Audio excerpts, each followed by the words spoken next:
Fala pessoal, beleza? Caio aqui da equipe do GA Invest trazendo para vocês mais uma análise de resultados do quarto trimestre de 2021, dessa vez do Inter. E se você está gostando do nosso acompanhamento de resultados, não se esquece de se inscrever nesse canal para você não perder os nossos próximos vídeos. Acompanhe a gente nas redes sociais também e nos nossos grupos. O pessoal do grupo é quem decide qual conteúdo que a gente traz aqui para o YouTube, beleza? E se você está gostando desse vídeo, se agregar conteúdo para você, não esquece de deixar o like aqui para a gente saber que vocês estão gostando, para a gente trazer cada vez mais conteúdo para vocês. E outro recado que eu queria dar para vocês é que quem ficar até o final desse vídeo, eu vou mostrar para vocês o que vocês têm que analisar no Inter para longo prazo, se vocês quiserem ter ele em carteira. Quais são os números e quais são as métricas que são mais importantes de analisar, porque eu vejo que tem muita confusão. Toda vez que sai um resultado do Inter, ninguém sabe dizer se foi bom ou se foi ruim. Então eu vou mostrar para vocês o que é que deve ser acompanhado na empresa, beleza? Dito isso, vamos para a análise. Bom, pessoal, como vocês sabem, a gente vai focar aqui no que eu achar mais importante, mais relevante no resultado da empresa. E se você quiser uma análise completa do Inter, eu vou deixar um link de um relatório aqui na descrição desse vídeo, tá certo? Bom, e como de costume, eu vou abrir aqui. O Inter não fez apresentação, eles fizeram um call, inclusive, totalmente em inglês esse trimestre, não teve apresentação, somente o relatório. Então, eu vou abrir o relatório aqui, pegando desde o começo, com vocês, olhando ponto a ponto. Então, aqui, essas páginas iniciais a gente vai pular, tá certo? Que são alguns resumos, a gente volta neles aqui depois que a gente passar ponto a ponto, a gente volta no resumo para vocês entenderem o resumo. Não adianta nada a gente olhar o resumo direto sem vocês entenderem se aquele resumo foi bom ou ruim. Então, o Inter é uma empresa, como vocês sabem, um banco digital, uma fintech, o primeiro banco digital que surgiu lá em 2015. E a promessa do Inter na época foi crescer a base de clientes sem cobrar tarifas e tentar peitar os bancos de alguma forma, né? Os bancos tradicionais, que a gente chama de incumbentes, né? O Itaú, o Santander, o Bradesco, o Banco do Brasil e a Caixa, principalmente.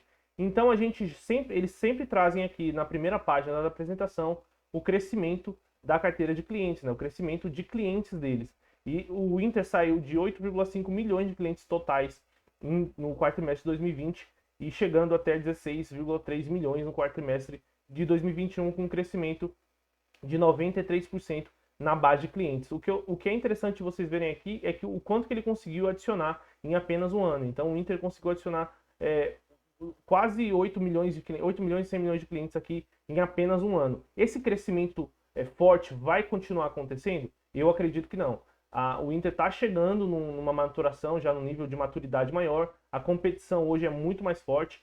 O Nubank cresceu bastante, né? O Nubank ele já tem mais de 50 milhões de clientes, mas o Nubank ele focou desde o início em ter apenas um serviço. Primeiro ele cresceu a base de clientes fortemente e agora ele vai tentar distribuir mais serviços nessa base de clientes. O Inter fez uma estratégia um pouquinho diferente. Ele já desde o início começou a crescer serviços e clientes juntos. São só estratégias diferentes, mas a do Inter, por conta dessa opção que o Inter teve, ele teve um crescimento mais lento da base, embora tenha sido muito forte, tá? Então ele tem um crescimento aqui de quase 100% de um ano para o outro, e eu imagino que esse ano vai começar já a desacelerar, a gente não vai ver mais um crescimento de 3 dígitos como a gente tinha visto nos anos anteriores, pelo menos quando o assunto for crescimento da base de clientes. Passando aqui agora para as receitas totais, o Inter atingiu um total de receitas de 3,2 bilhões em 2021, um crescimento de 131% em relação a 2020. E aqui a gente já vê um efeito bem interessante. A base de clientes cresceu 93% e o total de receitas cresceu 131%. Por que isso acontece? O Inter ele tem um efeito onde ele cresceu muito a base de clientes nos últimos 3, 4 anos, só que os clientes eles começam a consumir mais produtos no Inter e confiar naquela plataforma com o tempo, leva tempo. Então, com o passar do tempo, as pessoas vão consumindo cada vez mais produtos e serviços e faz com que a receita comece a crescer e crescer até mais rápido do que o crescimento de clientes. Então, esses clientes que entraram na base, entraram provavelmente com cartão de crédito, algum produto de entrada, e os clientes antigos que já tinham produtos, já davam receitas para o Inter, começaram a consumir outros produtos. Então, ele consegue ganhar um pouco de escala nesse sentido. Quando a gente olha aqui as receitas de serviços especificamente, né, a gente viu ali as receitas totais, tanto de serviço quanto de crédito, que é basicamente o Inter ele é dividido em dois. Ele tem a parte de crédito, principalmente imobiliário, que é da história da empresa. O Inter nasceu como um banco de crédito imobiliário. E ele tem a parte de receita que já está crescendo de forma bem relevante, que é a aposta do Inter, crescer com serviços e não com tarifas. E quando a gente olha as receitas de serviço ampliada, também tiveram um crescimento bem forte, né? 144% em relação a 2020. E o interessante é ver o quanto que eles estão conseguindo diversificar. Então, eles estão com uma forte receita aqui vindo da parte de cartões, mas todo o resto aqui não tem nenhuma receita que eles dependam dessa receita. Então, eles têm float, eles têm o Intershop, eles têm receita de investimento. E absolutamente todas elas estão crescendo muito fortemente, tá? A gente vai passar provavelmente por todas elas aqui ao longo da apresentação. E quando a gente olha a receita de crédito, que eles chamam de NIN, o resultado bruto da intermediação financeira antes da PDD, também com um crescimento muito forte de 120%, chegando aí a 1,7 bilhões de receita de intermediação financeira. E eles explicam que isso aqui foi devido ao aumento, né, expansão da carteira de crédito. O Inter ele sempre teve um zelo muito grande com a carteira de crédito deles. Na verdade, as pessoas reclamavam muito nas redes sociais, qualquer vídeo que o Inter postava, o pessoal falava, cadê meu cartão de crédito? O Inter não libera cartão. Então o Inter ele sempre teve uma carteira de crédito muito boa comparado a outras fintechs. A gente está vendo aí problemas surgindo de inadimplência em outras fintechs que não estão se repetindo no Inter, justamente porque ele sempre teve esse zelo, ele sempre cresceu o crédito dele com muita cautela e com muita colateralização, que quer dizer basicamente que eles pediam sempre uma garantia antes de dar o crédito para a pessoa, o que reduz bastante o risco de crédito. Mas mesmo assim, eles no ano de 2021 já tinham avisado que eles iam pisar no acelerador no crédito e tiveram várias campanhas onde eles liberaram valores milionários de crédito aí para os clientes deles. Mas a expectativa é que agora em 2022 isso desacelere um pouco por conta do aumento da taxa de juros. As pessoas naturalmente pegam menos crédito nos bancos em geral, não só na parte bancária do Inter, e também porque o próprio Inter quer ter um zelo maior ao longo de 2022 e esperar a poeira baixar para poder voltar a acelerar no crédito. Eles vão crescer sim, provavelmente mais do que todos os outros concorrentes deles, porque o Inter é o que tem mais gordura para queimar, o Inter é o que tem o maior nível de Basileia hoje de todos os bancos da Bolsa, né? Basileia é basicamente o colchão de dinheiro que o banco precisa ter para fornecer crédito para outras pessoas e empresas. E hoje o Inter é o que tem o maior nível, muito maior do que Bradesco, Itaú, Santander, Caixa. Então ele consegue fornecer crédito de forma segura de que ele não vai quebrar. Então ele tem como crescer muito fortemente nisso, embora ele só vai voltar a pisar no acelerador provavelmente em 2023. E aqui agora a gente passa para dois pontos muito importantes da gente acompanhar no Inter e também em qualquer outra fintech que tenha um modelo de negócio parecido com deles, Nubank, C6, a Neon, qualquer outra, vocês vão precisar olhar isso daqui, que é o ARPU, ou ARPU, como muita gente fala no mercado, que é a receita média por cliente ou por usuário que tem o aplicativo no celular, e a gente vê que o Inter ele tinha uma receita média, ou seja, pega todos aqueles clientes do Inter lá em 2020, que encerraram o ano de 2020, a média de receitas que eles davam pro Inter é de R$200, e no quarto trimestre de 2021, esses 16 milhões de clientes que a gente viu que ele encerrou em 2021, davam uma receita para ele de R$218. Então o Inter está conseguindo vender mais para os clientes, ganhar mais em cima dos clientes. Isso aqui é muito importante dele continuar crescendo esse número no longo prazo, que é o que vai dar o ganho de escala para ele. Esse número aqui, é basicamente o EBITDA do Banco Inter, para tentar fazer uma associação aqui para vocês entenderem. É de onde vem o ganho operacional do Inter. Então é com esse dinheiro aqui que o Inter paga as contas. Quanto mais crescer a receita média para o usuário, mais ele vai ganhando escala, mais dinheiro ele vai tendo para diluir os custos da empresa. Que é o segundo ponto que ele traz aqui. Os custos de aquisição de clientes e os custos de servir os clientes. O custo de aquisição, basicamente, é o quanto que custa para o Inter conseguir novos clientes, né? O quanto que ele gasta com propaganda, com pessoal, com robôs, chatbot, desenvolvimento, marketing. Então, quanto que está custando para o Inter adquirir um novo cliente? O Inter tinha um custo em 2020 de R$26 e aumentou aqui 7% para R$28,79. Então a gente vê que o Inter está conseguindo aumentar mais a receita por cliente do que o custo que ele tem para adquirir esse novo cliente. Isso é um número interessante vocês acompanharem. Tem que sempre a receita crescer mais do que o quanto que custa para adquirir esse cliente, senão a operação é inviável.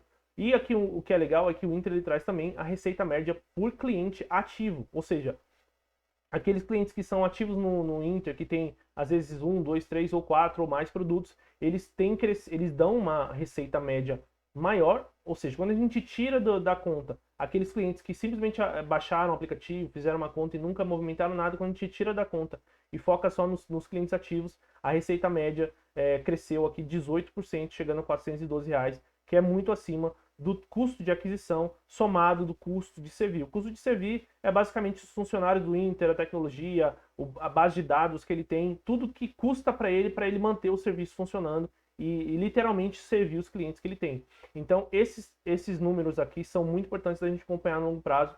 Vai anotando aí que no final da apresentação eu vou trazer eles de novo e explicar de um jeito que vai ficar muito mais claro para vocês. O Inter traz aqui umas métricas bem interessantes de engajamento. Eu não costumo acompanhar isso aqui tanto, mas como é o primeiro vídeo que a gente está trazendo aqui para o canal de resultado do Inter, eu achei interessante mencionar. Então o Inter ele traz aqui o quanto que ele tem de correntistas totais, né? Chegou lá em 16,3 milhões no final do ano passado, 2021. A gente vê essa linha vermelha aqui que é de correntistas totais, o tanto que eles conseguiram crescer em pouco tempo.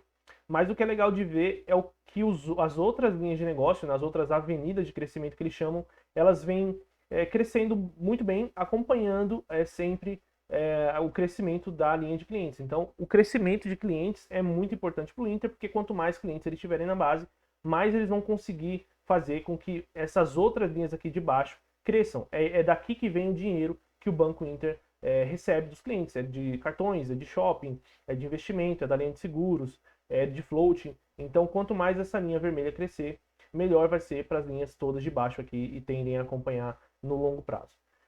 Aqui ele traz também o que eles chamam de safras de clientes, então, para mostrar que os clientes mais antigos, eles são mais ativos na conta, eles confiam mais no Inter. Então, eles trazem aqui clientes que tinham a conta aberta até 2019, no quarto trimestre de 2021, 66% deles eram ativos, tinham ali mais de um produto.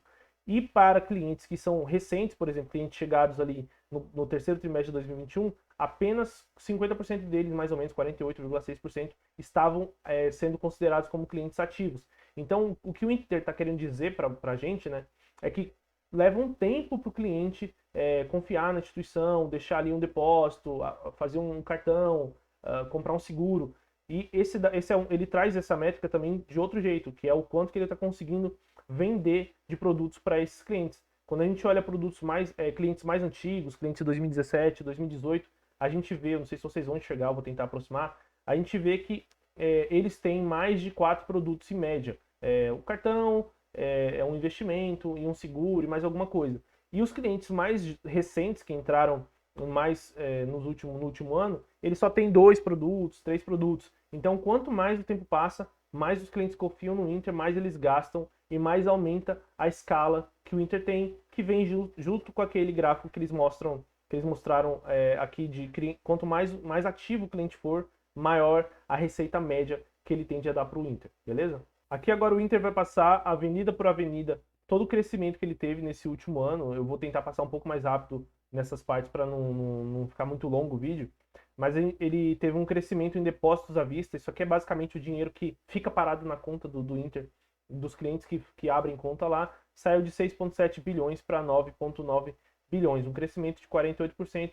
Muito bom de ver isso daqui. As receitas de floating é o quanto que o Inter consegue ganhar dinheiro com o dinheiro que ele tem, principalmente do valor que os clientes deixam lá, aplicados em CDB, na conta corrente, na conta poupança.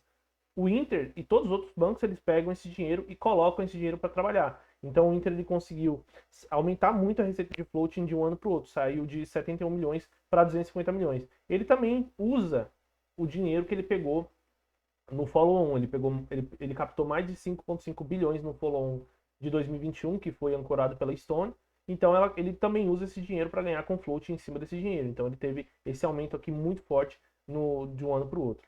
A gente vê aqui também a parte de cartões, que é o que eu falei para vocês, que eles pisaram mais no acelerador em 2021, crescendo aqui o número de cartões utilizados em 83%, tendo hoje 5,4 milhões de cartões utilizados.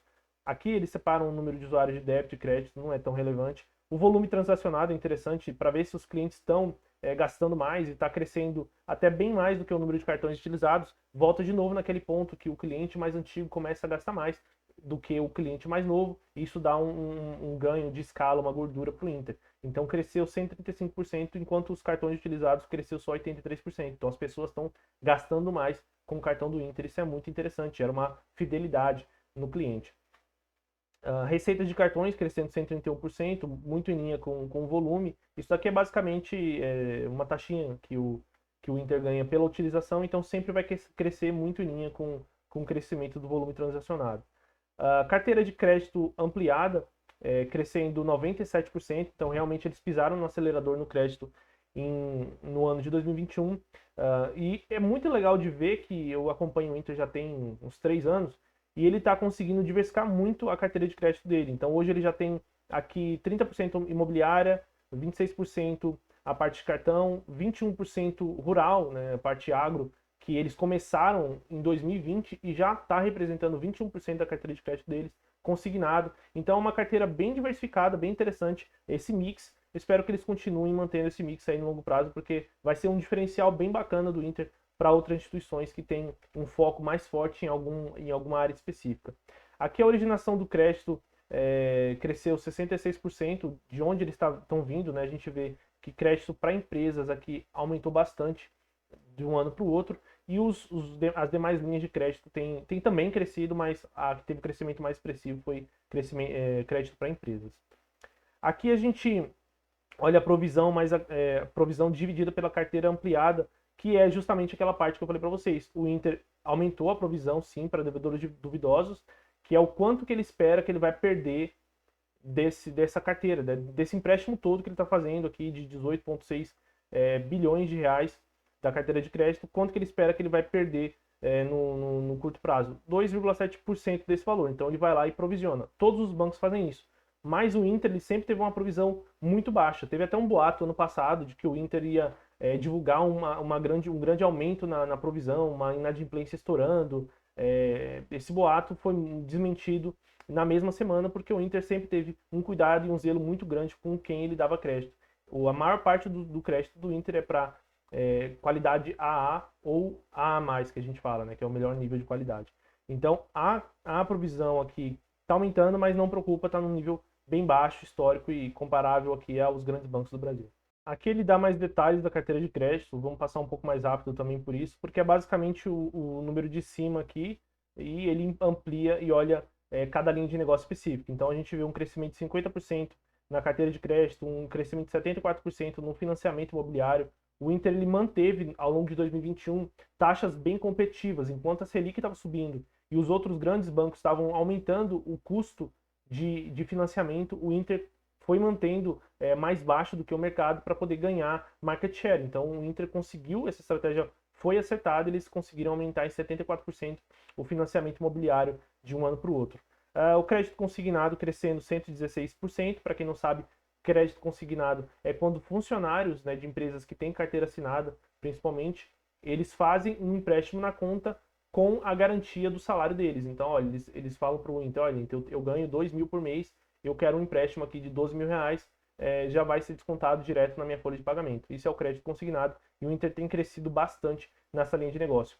Crédito para empresas também a gente vê que o Inter fez uma campanha muito forte junto ao Sebrae o ano passado, para trazer mais MEIs, né, e pessoas jurídicas pequenas, micro e pequenas empresas para o Inter, né, para ser uma fintech, para ser o banco digital também da pessoa jurídica, e eles estão conseguindo crescer tanto as contas quanto a carteira de crédito para empresas. Isso aqui é muito interessante de ver a evolução no longo prazo. O cartão de crédito é realmente a linha mais importante para o Inter, é o que todo mundo gosta, o brasileiro gosta muito de pagar a prazo, gosta muito de crédito, gosta muito de cartão de crédito, e o Inter ele viu essa necessidade, ele viu que a base de clientes dele queria isso, e em 2021 eles começaram a atender esse pedido. Eu ainda acho que tem muito espaço para eles crescerem isso daqui. A parte de crédito é a parte que eu vejo que tem mais potencial no Inter, e esse mix é interessante para o Inter porque eles conseguem, no momento que eles veem que tem mais risco no crédito, eles conseguem focar nas outras receitas e deixar o crédito um pouco de lado. E no momento que eles veem que faz sentido ter uma expansão maior de crédito, eles vão lá e fazem uma expansão de crédito. Diferente das outras fintechs menores que o Inter, que só tem crédito, no momento que a inadimplência começa a pegar, a crise começar a pegar no Brasil, eles não vão ter para onde correr, eles vão ter que continuar dando crédito. E a gente já está vendo aí consequências disso de fintechs aumentando muito a provisão para perdas e a inadimplência, principalmente de cartão de crédito. Então, muitas outras competidoras do Inter vieram com esse discurso de dar o cartão para todo mundo, mas não é fácil assim operar crédito no Brasil. E o Inter sabia disso porque ele opera crédito há mais de 20 anos. Então, ele não é uma empresa que nasceu nos últimos 3, 4 anos, como a gente gosta, muita gente pensa, né? Crédito rural, que eu achei bem interessante, que eu acredito que é a primeira vez que eles trouxeram essa informação no release, eu não lembro de ter visto. Então eles trazem aqui que eles lá em 2020 eles finalizaram o ano com uma carteira do crédito rural de 186 milhões, chegaram a 738 milhões no quarto trimestre de 2021. Então está crescendo bem forte, não é novidade para ninguém que o agro tem crescido muito forte, é só olhar o resultado do Banco do Brasil, tem crescido muito forte a parte de carteira de crédito para o agro, e eu não imaginava que o Inter ia conseguir trazer também esse cliente. É um cliente que ele tem muito contato com o Banco do Brasil e com os grandes bancos. Os fazendeiros já têm esse costume de ser clientes do Banco do Brasil, principalmente da Caixa, dos bancos mais estatais, e eu achei muito interessante que o Inter está conseguindo trazer esses clientes também para um banco digital, um banco que não tem agência. Então achei muito interessante de ver eles conseguirem crescer isso daqui. Vamos acompanhar nos próximos resultados. Aqui o Inter traz o resultado do Intershop dele, que é uma outra avenida de crescimento, saindo de um GMV, que é basicamente tudo que foi vendido dentro do Intershop. No ano de 2020 foi 1,2 bilhões, cresceu 200%, chegando a 3,5 bilhões em 2021. Eu lembro que assim que o Inter anunciou o Intershop, o shopping, né, o marketplace dentro do aplicativo, muita gente não entendeu na época, mas ele quer entrar agora em e-commerce, né, vai se dar mal, não vai dar certo. E ele vem crescendo trimestre atrás de trimestre, trazendo resultado. E um take rate muito interessante, também crescendo. O take rate é o quanto que desse valor aqui, o quanto desses 3,5 bilhões o Inter pega para ele. Por isso chama de take, do inglês de pegar. E vem crescendo, né? Ele conseguiu aumentar. Eu imagino que isso aqui vai cair no longo prazo. Não imagine que o take rate vai conseguir continuar subindo, porque outras fintechs e outras empresas parecidas vão oferecer serviços parecidos. Todo mundo quer lançar o seu marketplace e copiar o Inter. Então, a taxa, o tanto que ele vai pegar para ele, tende a reduzir, muito parecido com o que aconteceu com a Cielo, né? Muito competidor entrando no mercado, tende a reduzir as margens de todo mundo. E as receitas acompanham aqui o crescimento do GMV, na verdade até aumentam, saindo de 64 milhões para quase 250 milhões no fim do ano de 2021. Falando agora da Inter Invest, o Inter ele já tem reportado aqui 2 milhões de investidores que têm ações, com ações na Bolsa de Valores, né, negociadas, são 439 mil.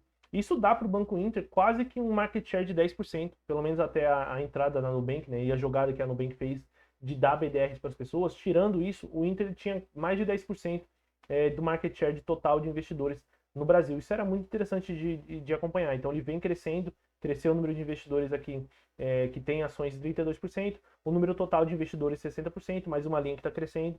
Os recursos sobre custódia, né? O Inter tinha 44 bilhões sobre custódia na corretora, cresceu para 56 bilhões, né? Um crescimento de 29% de um ano contra o outro. E as receitas não tem como ser diferente, tudo aqui crescendo, as receitas crescem junto, saindo de 50 milhões para 100 milhões. Então, pessoal, conforme eu falei no começo do vídeo, eu vou mostrar para vocês aqui o que analisar no Inter, se você quiser investir na empresa para longo prazo, e porque eu acho que muita gente olha as linhas erradas no Inter e acabam interpretando muito mal o resultado da empresa. Mas antes de mostrar para vocês o que vocês têm que olhar, eu preciso explicar para vocês qual é a proposta de valor do Inter. Então eu preparei esse gráfico aqui super simples para vocês entenderem qual é a ideia por trás do Inter, como ele vai ganhar dinheiro, né? Porque até hoje o que se fala muito é que o Inter não rentabiliza a operação dele, ele não consegue ganhar dinheiro, ele não consegue gerar lucro.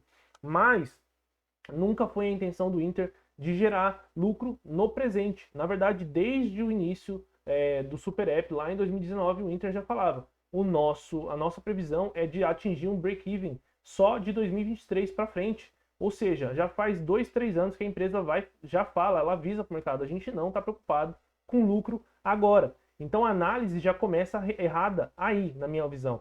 O mercado e muita gente fica perguntando: mas cadê o lucro? Mas cadê o lucro do Inter e de outras fintechs? O lucro não importa no presente, tá? Somente no futuro. E como é que o Inter pretende gerar lucro e rentabilizar no longo prazo? É muito simples, tá?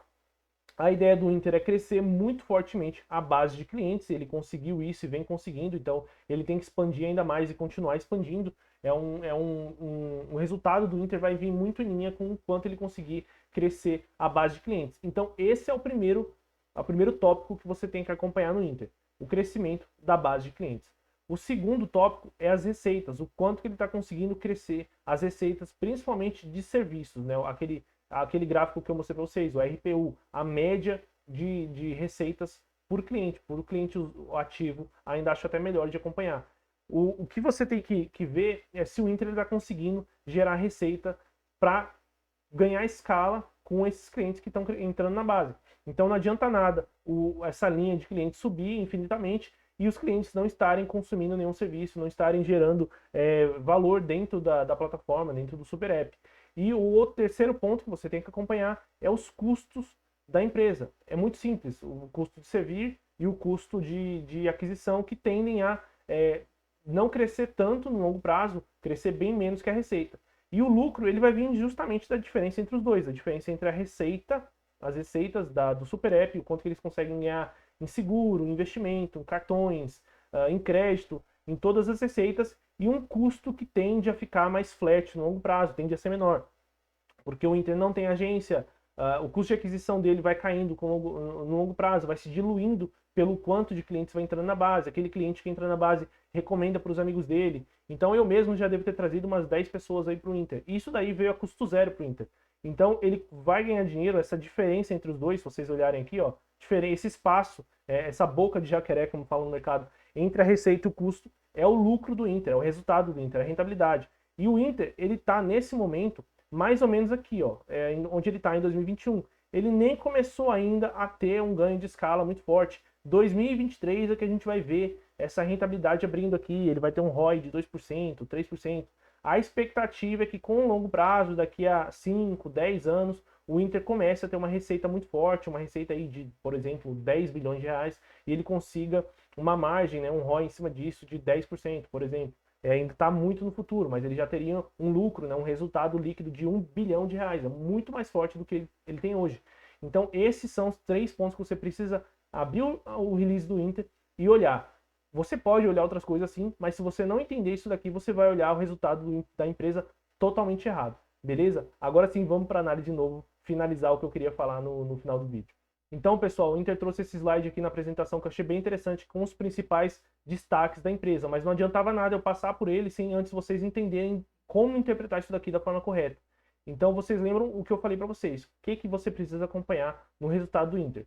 Crescimento da base de clientes, crescimento das receitas e estabilidade ou queda dos custos, tá? Então, quando a gente olha aqui, comparando 2021 com 2020, a gente já vê o número de clientes crescendo 93%. Ótimo. A gente vê aqui os clientes ativos no trimestre crescendo 74%, também muito bom. O índice de cross-selling, o que é isso? Se as pessoas que estão, os usuários que estão na plataforma estão consumindo mais ou menos produtos, e a gente vê um crescimento, ou seja, a média dos usuários consumia 3,1 produtos em 2020 e aumentou para 3,4 produtos. Sensacional. Receita média para o usuário vem crescendo, 8,7%. A receita por usuário ativo, segundo ponto importante, 18,3%. Custo de servir caindo 0,4%, praticamente estável. Custo de aquisição crescendo 7,4%. Porém, lembra que eu falei? Menor do que o crescimento de receita por usuário ativo, que cresceu 18%, e menor do que a receita média por usuário, que cresceu 8,7%. Mesmo que o Inter aumentasse agora o custo de aquisição de clientes, eu ia até gostar, como investidor da empresa, que ele aumentasse o custo de aquisição agora para expandir mais desenfreadamente a base nesse momento que a competição ainda não está acirrada, a competição vai acirrar nos próximos 2 anos. Então a gente vê aqui todas as outras linhas importantes que eu falei para vocês, de receita, de volume, de volume transacionado nos cartões aumentando, volume transacionado no Intershop aumentando. Então tudo que eu falei para vocês que é importante acompanhar, que é importante de ver crescendo, está crescendo. O resultado líquido contábil, a gente viu que teve uma queda no trimestre aqui. O banco, né, o Inter reportou 6,4 milhões de lucro no quarto trimestre de 2021, lucro contábil, e isso foi uma queda de 66% em relação ao mesmo período do ano passado. Mas, aliás, ao terceiro trimestre de 2021. E uma queda de 67% aí sim em relação ao quarto trimestre de 2020. E isso daqui não importa, a gente vê que se a gente for comparar o ano a ano, ele cresceu o resultado líquido contábil e cresceu também o resultado líquido ajustado. Então, quando a gente se afasta um pouco o zoom e olha o anual, o Inter está crescendo em tudo que importa. É por isso que eu falo para vocês que, na minha visão, esse foi o melhor resultado do Inter desde que ele fez o IPO lá em 2018 e que eu venho acompanhando ele desde então. Então a gente vê outras métricas aqui interessantes de crescimento, o patrimônio líquido crescendo, o ativo total crescendo, o custo de funding cresceu um pouquinho, mas nada que impacte, o índice de eficiência caindo, esse número aqui, quanto menor, melhor, então isso aqui também é bom para o Inter. Enfim, o que eu queria mostrar para vocês aqui é para vocês não se convencerem, não se deixarem levar por uma manchete que vai estampar lá na sua cara que o Inter não dá lucro, de que o Inter está perdendo tempo, de que o Inter deu resultados muito fracos, quando você está olhando a coisa errada. Se o Inter tivesse vindo ruim no crescimento da base de clientes, no crescimento de receitas e na linha de custos, tudo bem, o resultado teria sido ruim. Mas na minha visão, o resultado foi bom, porque ele veio bom aonde importa. Você pode abrir o resultado do Inter trimestral, olhar essas três coisas, se elas vierem bem, você fecha o resultado e vai focar no seu trabalho, porque é isso que vai trazer valor no Inter no longo prazo. Todo o resto é secundário. Beleza, pessoal? Se vocês gostaram desse vídeo, se esse vídeo agregou valor para vocês, não se esqueçam de se inscrever no canal. Deixa aqui no comentário se vocês gostaram do resultado do Inter, se vocês não gostaram. Vamos discutir também, que eu gosto bastante de falar do assunto. Por hoje é só e vejo vocês no próximo vídeo.